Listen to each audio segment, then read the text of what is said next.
One of the great features of working with MIDI data is just the huge number of editing capabilities we have. Consider audio. If I recorded a piano performance and the player played an entire chord, there'd be no way that I could adjust the timing of the individual notes.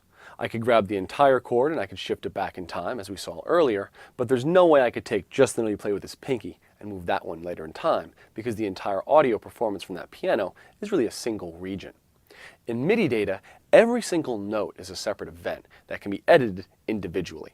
So we'll find that most of the tools will be very much the same as working with audio. You can trim the edge, kind of like edge editing the region. You can cut the notes in half. You can move them around. Your grid can turn on and off.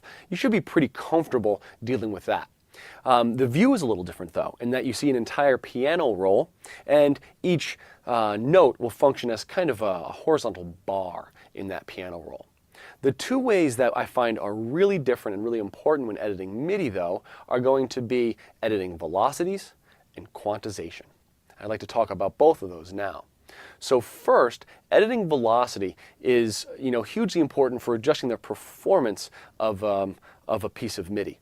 We can adjust the relative volume of each of the notes. Well, can we really know we're adjusting volume? Remember, it's the receiving synth that it says what we're going to do with that velocity data. But most synths and samplers will change volume with velocity.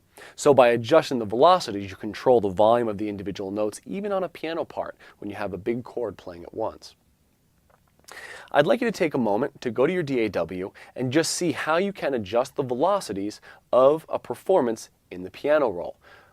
Usually, you'll find the piano roll above, and below that will be another lane where you can adjust kind of vertical lines that represent the velocities of each of the notes above.